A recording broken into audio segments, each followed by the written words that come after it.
ज़रूर। अच्छा, थोड़ा अपना लव स्टोरी के बारे में बताइए ना। रॉबर्ट और प्रियंका की लव स्टोरी कहाँ शुरू हुई थी, कैसे मुलाकात हुई थी? हम सुनते हैं कि आपकी सिस्टर ने आपको मिलवाया था नहीं दोनों। नहीं, हमारे कुछ कॉमन फ्रेंड थे स्कूल में। मैं ब्रिटिश स्कूल में था और मेरे साथ कुछ में पढ़ते थे? नहीं, मैं ब्रिटिश स्कूल में था। उनके कॉमन फ्रेंड्स थे और मतलब उनके फ्रेंड्स थे जो मेरे कॉमन फ्रेंड्स थे।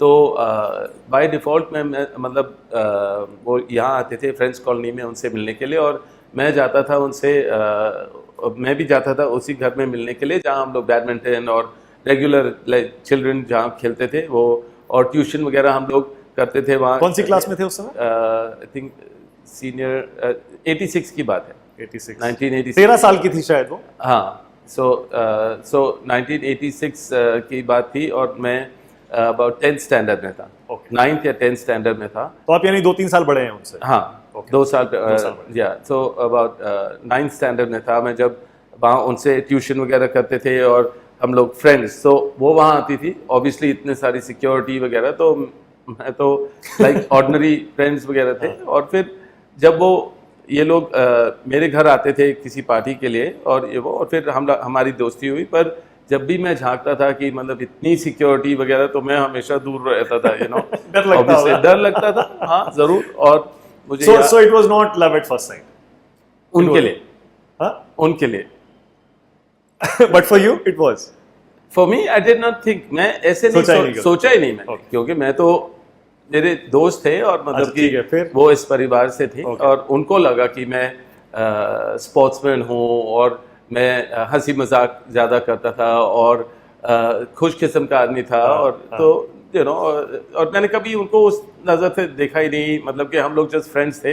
पर जब वो मेरे यहाँ पार्टी में आए और मेरे फैमिली ने भी देखा, बहुत नॉर्मल तरीके से उनको ट्रीट किया, कोई स्पेशल नहीं ज़्यादा। हम लोग तो अपने मस्त थे अपने फैमिली में वगैरह, सो हमें इतना असर नहीं पड़ा। और ये वो तो उनको बहुत नॉर्मल फील होते थे। तो और फिर जब सिक्योरिटी वगैरह का थोड़ा सा था कि सारे लोग पूछने लगे कि इतनी सिक्योरिटी क्यों आती है, ये है वो है। आप कहाँ रहते थे उस समय? New friends colony. New friends colony में रहते थे।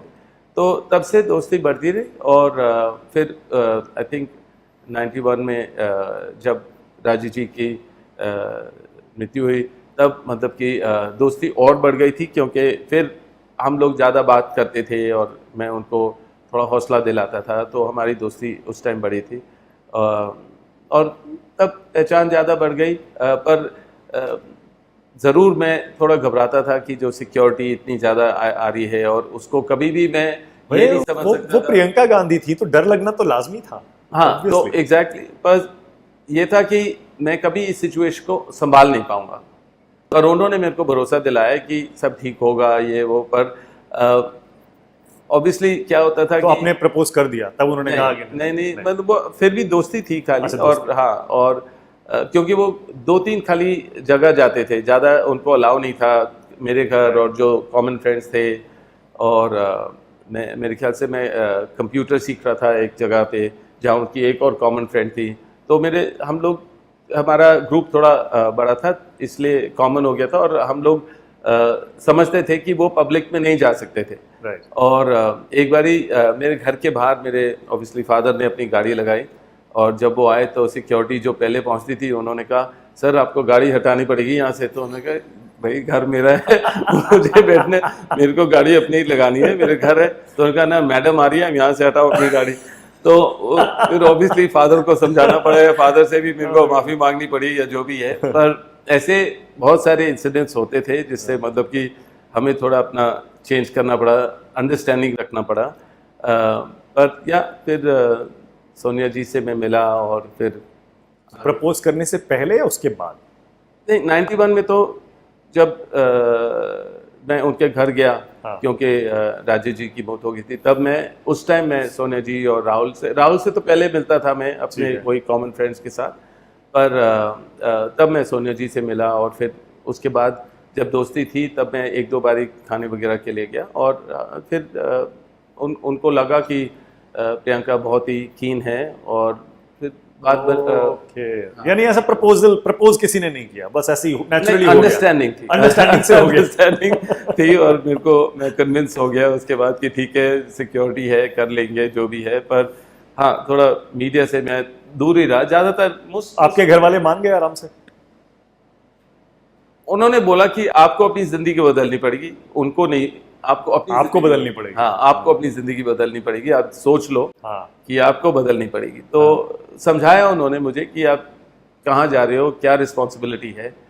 तो धीरे धीरे हमने इकट्ठे स्ट्रॉन्ग एक कपल होकर समझा और देखा कि क्या कर सकते हैं, क्या नहीं कर सकते हैं, क्या क्योंकि मेरे ख्याल से हम न्यू फ्रेंड्स कॉलोनी में 6 महीने शादी के बाद रहे, और वो बहुत मुश्किल था कि आगे जो नेबर्स के लिए और आगे पीछे बहुत सारे सिक्योरिटी की वजह से, सिक्योरिटी और इंटरेस्टेड लोग बहुत आ रहे थे वहाँ बाहर, हम लोग संभाल नहीं पा रहे थे और हमने कुछ बदलना नहीं था वहाँ। तो फिर उसके बाद आप मूव कर गए वहाँ से? हाँ, वहाँ से मूव किया हमने, और हमने मैंने अपनी जगह ली सैनिक फार्म में।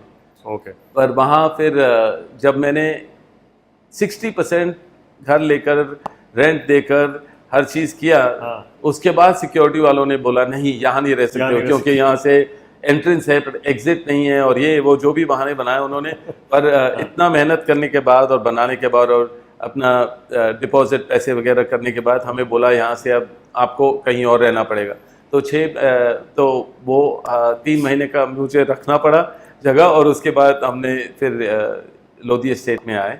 तो हाँ, वहाँ काफ़ी टाइम रहे आप? 23 ईयर्स।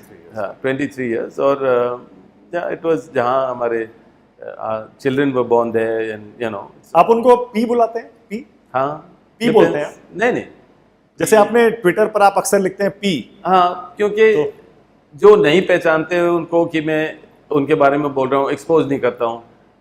अच्छा, हाइपोथेटिकली अगर अच्छा, कोई शायद घर में भी ऐसे प्यार से पी बुलाते हैं? नहीं, प्रियंका, हाँ, डिपेंड्स ऑन मूड क्या है उसमें। अच्छा।